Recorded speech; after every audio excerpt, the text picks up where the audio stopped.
बड़ी खबर आ रही है। शिंदे सरकार में शामिल होने के लिए एमएनएस को न्योता दिया गया है। बड़ी खबर इस वक्त आपको बता दें, एमएनएस को मंत्रिमंडल में 2 सीट ऑफर किए गए हैं। बड़ी खबर आपको बता रहे हैं, राज ठाकरे और एकनाथ शिंदे के बीच बातचीत की खबर सामने आ रही है। और ऐसी ही खबरें उस वक्त भी सामने आई जब शिंदे अपने विधायकों के साथ गुवाहाटी में रुके हुए थे, तब भी ये खबर सामने आ रही थी कि फोन के जरिए शिंदे और राज ठाकरे के बीच 2 बार बातचीत हुई है। आपको याद होगा कि जैसे ही एकनाथ शिंदे ने सीएम पद की शपथ ग्रहण की थी, राज ठाकरे की ओर से भी उनको बधाई दी गई थी। और यह खबर अब सामने आ रही है कि एमएनएस को न्योता दिया गया है शिंदे की ओर से। अभिषेक लगातार हमारे साथ जुड़ रहे हैं। अभिषेक, जाहिर है कि संख्या बल भी बढ़ेगा और समीकरण भी मजबूत होते हुए नजर आएंगे अगर एमएनएस भी इस सरकार में हिस्सा बनने के लिए तैयार हो जाती है। खबर ये आ रही है कि न्योता दिया गया है, 2 सीटों का भी ऑफर है, क्या कुछ जानकारी?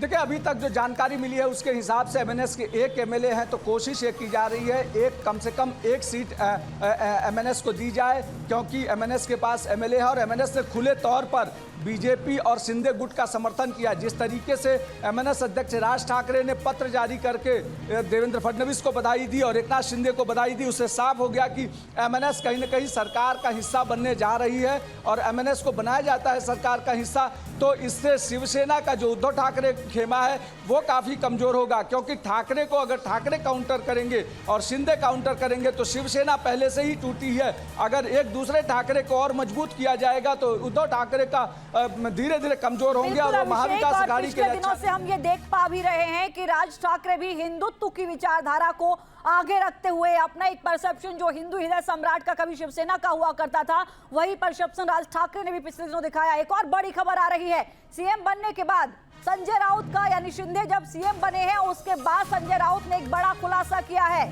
शिंदे के मुख्यमंत्री बनने के बाद संजय राउत का बड़ा खुलासा, मुझे भी गुवाहाटी बुलाया गया था लेकिन मैंने बाला साहिब ठाकरे को चुना। संजय राउत ने यह कहा है, शिंदे शिवसेना के मुख्यमंत्री नहीं है। क्या कुछ कह रहे हैं संजय राउत, सुनाते हैं आपको।